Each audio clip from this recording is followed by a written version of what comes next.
Hello, dear learners.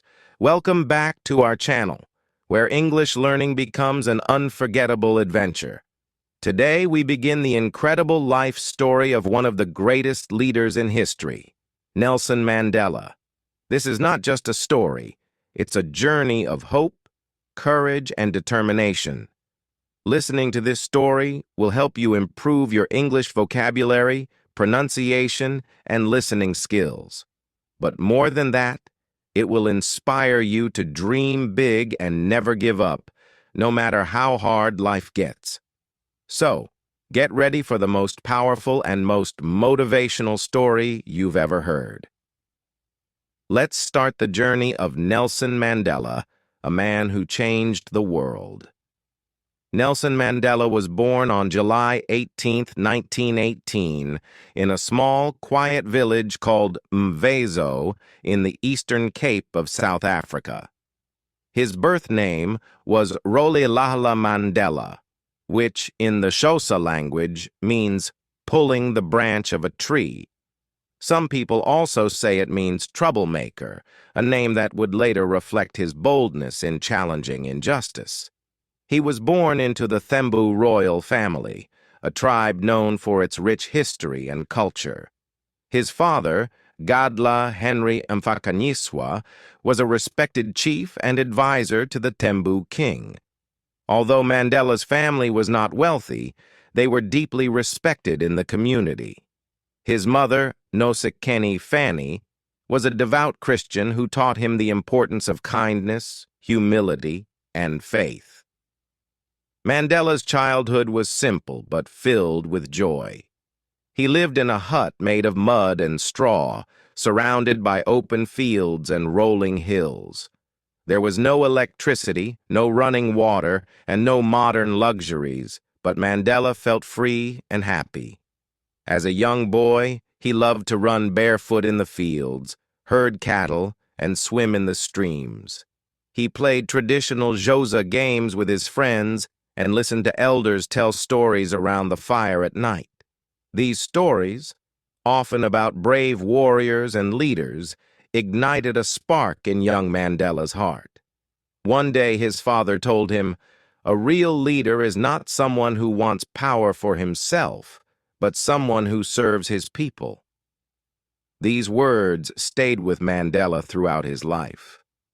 When Mandela was only 9 years old, tragedy struck. His father fell ill and passed away.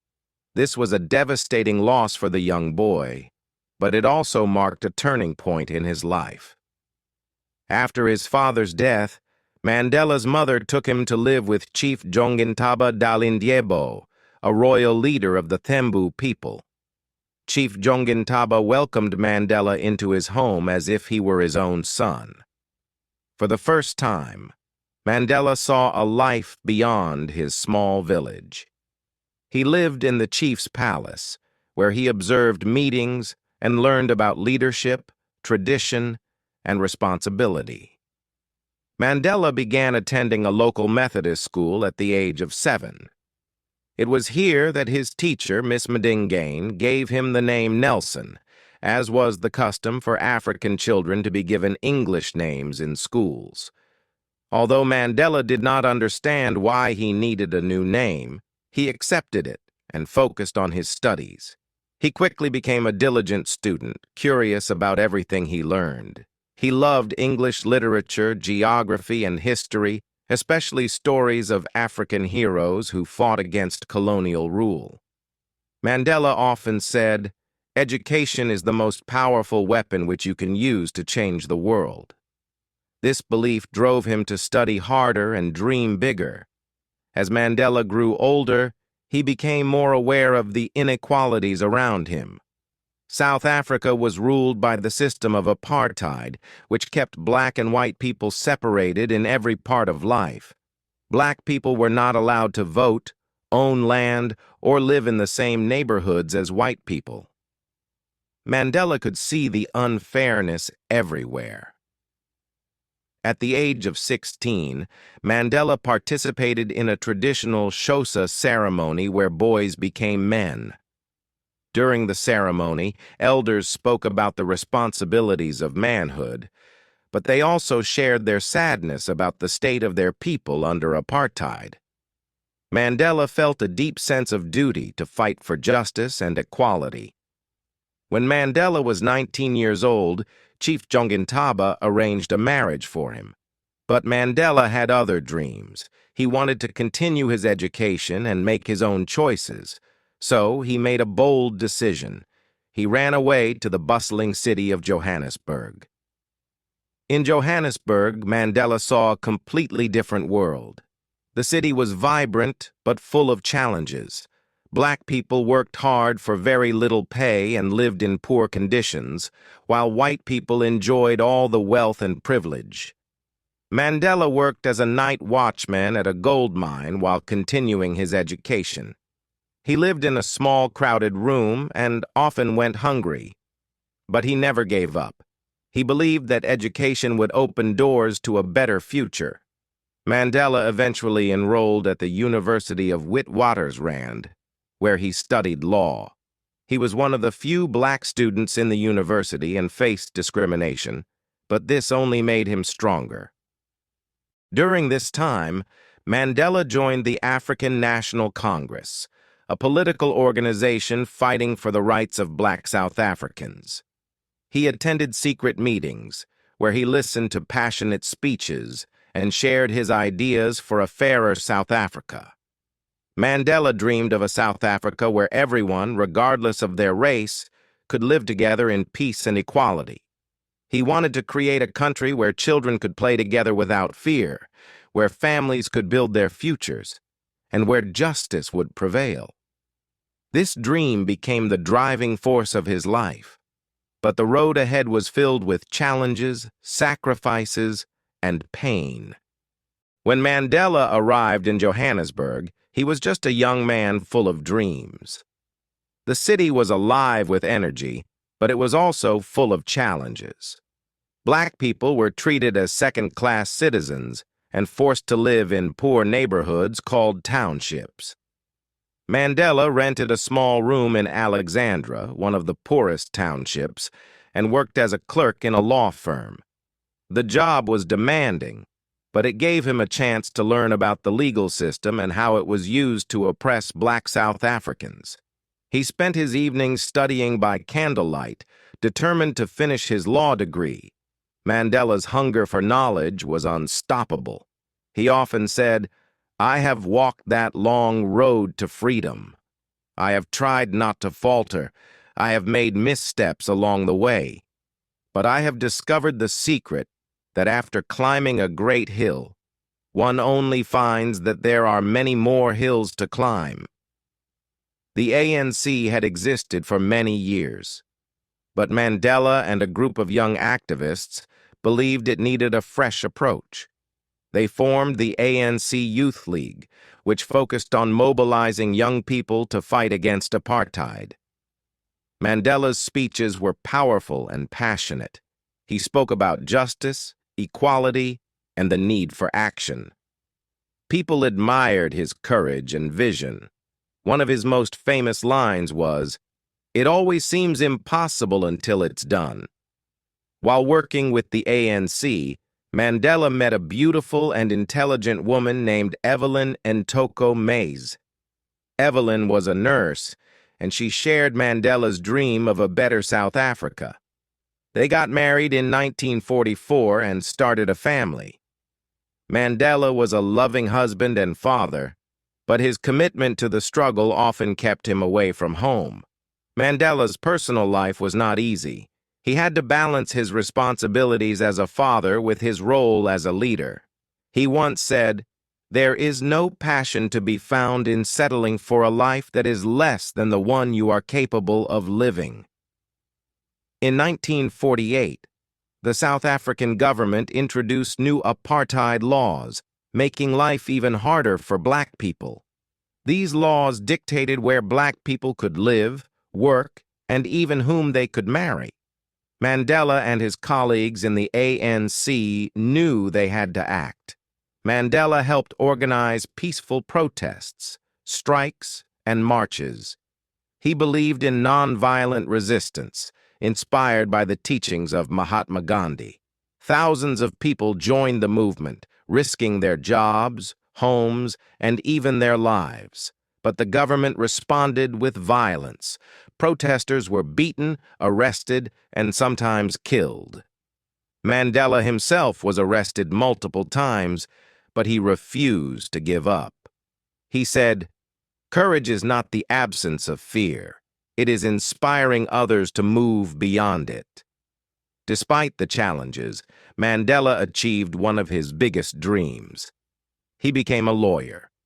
In 1952, he and his friend Oliver Tambo opened the first black law firm in South Africa, Mandela and Tambo Attorneys. The firm provided free or low-cost legal help to black South Africans who were victims of apartheid. Mandela spent his days in courtrooms defending people who had been unfairly treated. At night, he worked with the ANC to plan the next steps in their fight for freedom.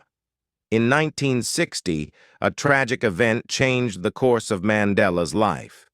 During a peaceful protest in the town of Sharpeville, police opened fire on the crowd, killing 69 people and injuring hundreds more. This massacre shocked the world and made Mandela realize that peaceful protests alone might not be enough. The government banned the ANC, forcing Mandela and other leaders to go underground. They formed a secret armed group called Umkhonto we Sizwe, which means Spear of the Nation. Mandela said their goal was not to harm people but to sabotage government structures that upheld apartheid. Nelson Mandela became a wanted man. He traveled across South Africa in disguise, organizing protests and recruiting people for the struggle. He also traveled to other countries to gain support for the fight against apartheid. During this time, Mandela became known as the Black Pimpernel because he was so good at evading capture. But his life was full of danger. He couldn't see his family, and he knew that every day could be his last as a free man. In 1962, Mandela was arrested and charged with sabotage, treason, and attempting to overthrow the government. He used his trial as a platform to speak out against apartheid. In his famous speech, he said, "I have fought against white domination, and I have fought against black domination. I have cherished the ideal of a democratic and free society in which all persons live together in harmony and with equal opportunities. It is an ideal which I hope to live for and to achieve. But if needs be, it is an ideal for which I am prepared to die." Mandela was sentenced to life imprisonment and sent to Robben Island, a bleak prison off the coast of Cape Town. Life in prison was harsh. Mandela was forced to do hard labor in a limestone quarry. He lived in a tiny cell with no bed and only a thin mat on the floor. The guards were cruel, and Mandela was allowed only one visitor and one letter every 6 months. But Mandela refused to be broken. He used his time in prison to study, reflect, and plan. He even learned the Afrikaans language to understand his enemies better. He also taught younger prisoners about leadership and the importance of staying hopeful. Mandela said, "I am fundamentally an optimist. Whether that comes from nature or nurture, I cannot say.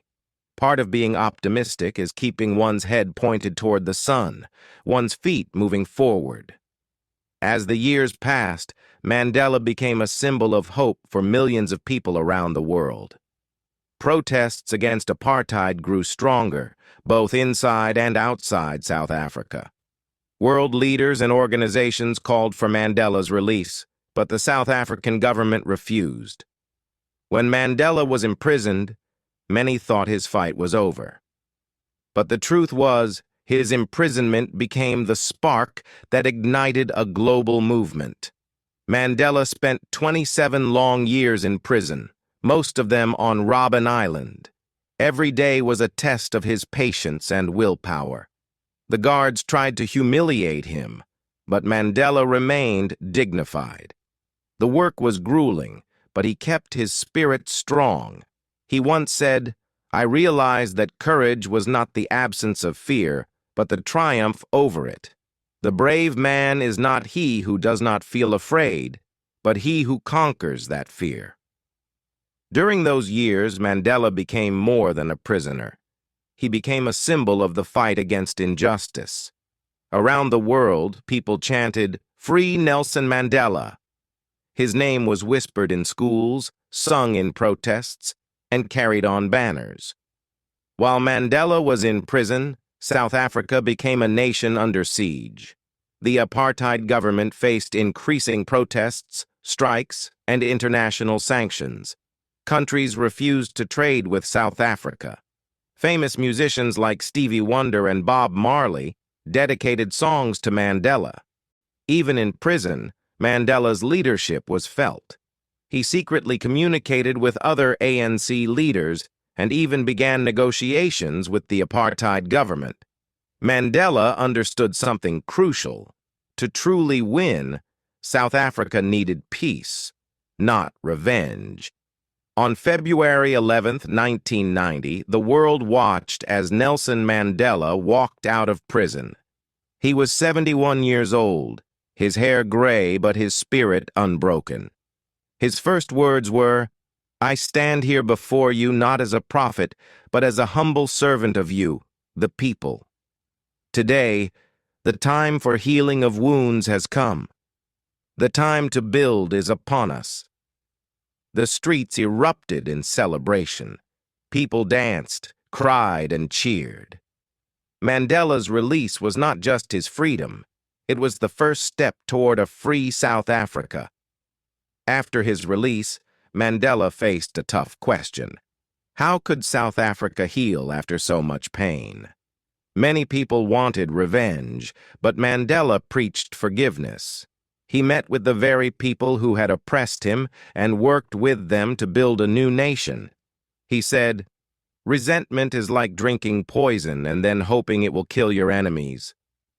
Mandela became the leader of the ANC and began working toward South Africa's first democratic election. His goal was simple but powerful: a South Africa where everyone, black, white, Indian, colored, had equal rights. In 1994, history was made. For the first time, all South Africans, regardless of race, could vote. People stood in long lines, some for hours, to cast their votes. On April 27, 1994, Nelson Mandela was elected the first black president of South Africa. His inauguration was a moment of pure hope. Leaders from around the world attended. Mandela said in his speech, "Never, never, and never again shall it be that this beautiful land will again experience the oppression of one by another." South Africa had a new beginning, and Mandela was at the heart of it. As president, Mandela focused on uniting the country. One of his most famous acts was supporting South Africa's rugby team, the Springboks, during the 1995 Rugby World Cup. Rugby was traditionally seen as a white man's sport, but Mandela wore the Springbok jersey and stood alongside the team, showing that unity was possible. This act of reconciliation was immortalized in the movie Invictus. The title came from a poem Mandela loved, which ends with the lines, "I am the master of my fate. I am the captain of my soul." After serving one term as president, Mandela stepped down in 1999, proving that true leaders know when to let go of power. He spent his later years advocating for peace, education, and the fight against poverty and HIV, AIDS. Mandela traveled the world, meeting leaders, inspiring youth, and reminding everyone of the power of forgiveness and determination. On December 5, 2013, Nelson Mandela passed away at the age of 95. The world mourned the loss of a giant.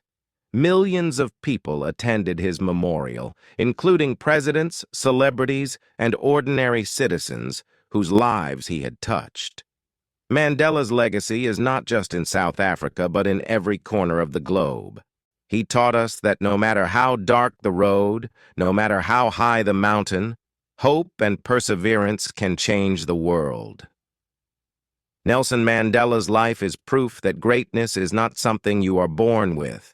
It's something you achieve through hard work, sacrifice, and unwavering belief in your dreams. His story reminds us, never give up, even in the hardest times. Forgiveness is stronger than hate. One person can make a difference. Nelson Mandela's life is a testament to the power of determination, patience, and forgiveness.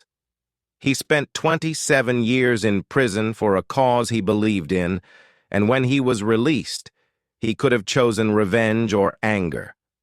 But instead, he chose peace.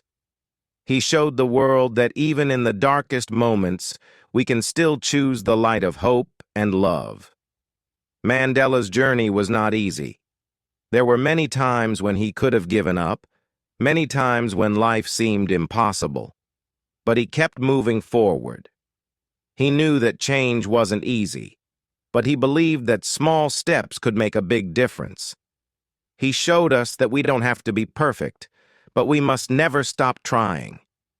In every challenge he faced, whether it was in the streets of South Africa or in the cold cells of prison, Mandela always remembered his dream of a free, equal, and peaceful world. And even though his fight was long, it wasn't just about him. He fought for the future of his children, his grandchildren, and for the generations to come. Mandela said, "I never lose. I either win or learn." This shows us that failure is not the end of the road. Every time we fall, we can rise again. Every mistake is a chance to learn, to grow, and to become stronger.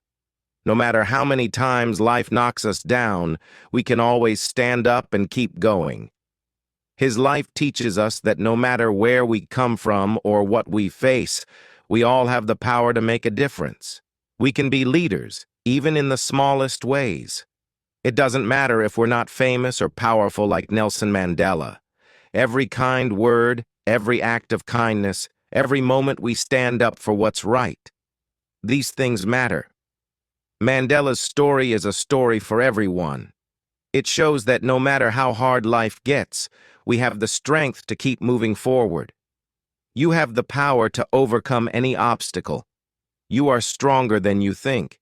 So remember Nelson Mandela when you feel like giving up. Think about the hardships he faced, the struggles he endured, but most importantly, think about how he kept going. He didn't let anything stop him, and neither should you. Your dreams are worth fighting for, and you have everything inside you to achieve them. Mandela's journey wasn't just about changing South Africa, it was about changing the world. And he did. He inspired millions, and his message will continue to inspire for generations to come. So take his story to heart. Never forget that with hope, love, and determination, you can make the world a better place. In Mandela's words, "The greatest glory in living lies not in never falling, but in rising every time we fall." This is where we end the story of Nelson Mandela, but his legacy lives on in all of us. Remember, you have the power to overcome any challenge, no matter how impossible it seems. Thank you for joining me on this journey. If you feel inspired, share Mandela's story with others. Together, we can carry forward his message of hope, unity, and freedom. Don't forget to like, comment, and subscribe to our channel for more powerful stories like this.